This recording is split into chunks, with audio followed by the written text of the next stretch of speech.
The book of Mark 8, verse 38. Whosoever therefore shall be ashamed of me and of my words in this adulterous and sinful generation, of him also shall the Son of Man be ashamed when he cometh in the glory of his Father with the holy angels. Giving all praise and honor to Yahweh Bashem Yahushai, Bashem Kakodash. Double honor to the elders of Great Millstone. Shalom, Labakariam, Shah, Yasharella. What we got here is Eve, committing adultery. This is the guy in the gray hoodie. Apparently, he followed his wife to this place here. What looks like it could be maybe a hotel lobby, and caught her with the guy you see behind her. This adulterous gentleman here.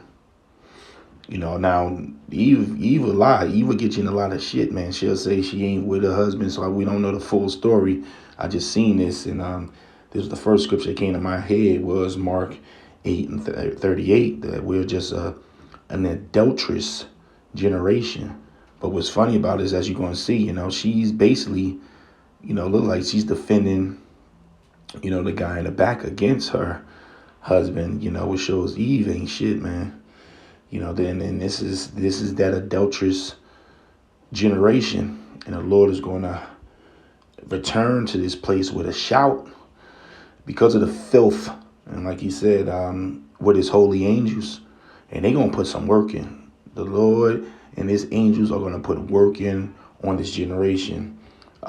This is Proverbs 6, verse 24, and the Lord is serious about that spirit of adultery. Serious.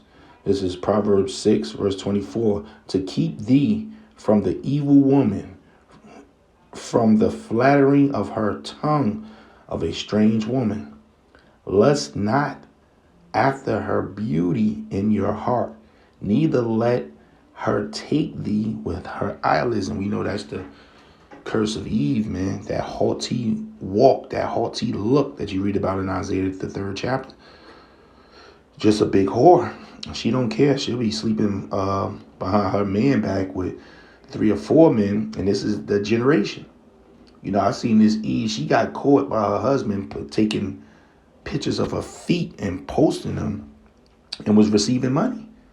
And these simps, these simple guys, they were paying. And the Lord is going to tell you in this chapter, is, when you commit adultery, man, this is a grave error. You put your life in jeopardy. 26th verse. For by the means of a whorish woman, a man is brought to a piece of bread, and the adulteries will hunt for the precious life. Can a man take fire in his bosom, and his clothes not be burned? Can one go upon hot coals, and his feet not be burned? So he that goeth into his neighbor's wife, whosoever toucheth her shall not be innocent. And, the law says that you're supposed to put both of them to death. Because a man can have more than one wife when you read the scriptures. But a woman, she's the possession of that man. That's it. And a man is not supposed to put away his wife because you caused her to commit adultery. So the Yahweh Bashim Yahushai is very plain. That's plain, that's straight. But we know in this American culture, this American society, due to R&B music from the 90s, this lovey-dovey spirit of I'm taking your woman through the rap music. The culture that's pushed here is an adulterous culture. And Esau makes sure that we stay sinning against our Father by putting adultery in basically everything we do, to the point where you don't think it's a problem. A woman don't see it's a problem stepping out on her husband. A man don't see that there's a problem with him sleeping with his neighbor's wife. A 30th verse. Men do not despise a thief if he steal to satisfy his soul when he is hungry. But if he be found, he shall restore sevenfold. he shall give all the substance of his house. But whosoever committeth adultery with a woman lacketh understanding. He that doeth it destroyeth his own soul, man. You know, because the Lord is looking at that. And we all committed adultery. You know, because number one, first of all, a woman is supposed to be a virgin. And when you entice a maid and lay down with her, that's your wife. And all our women have been with other men. And that's part of the curses. That our wife shall be a whore in the city. So we all felt guilty of that, but due to the spirit of Yahweh Bashim Yahweh Shah, he's relieved his hopeful elect. No guile shall be found in their mouth coming from the spirit. But through the flesh, this flesh, we have no glory in his flesh at this time. The Lord has redeemed his elect through the spirit. A wound and dishonor shall he get, and his reproach shall not be wiped away. For jealousy is the rage of a man. Therefore, he will not spare in the day of vengeance. He will not regard any ransom, neither will the rest content, though thou givest many gifts.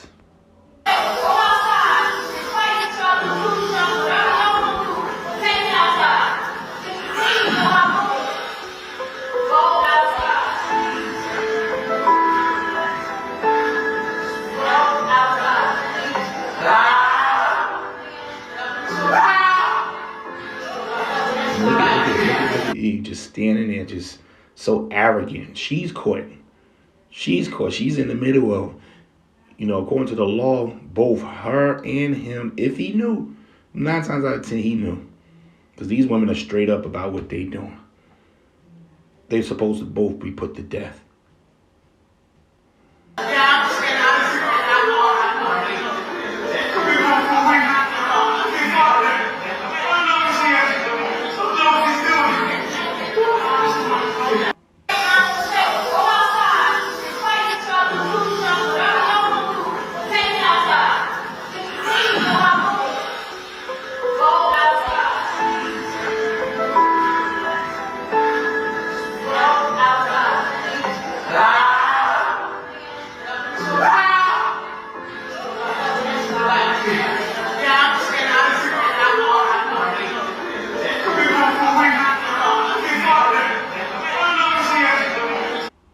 It's going to be a lot of death, a lot of death in this day. Giving all praise and honor to Yahweh Bashim Yahweh Shai Bashim Kakadash Shalom.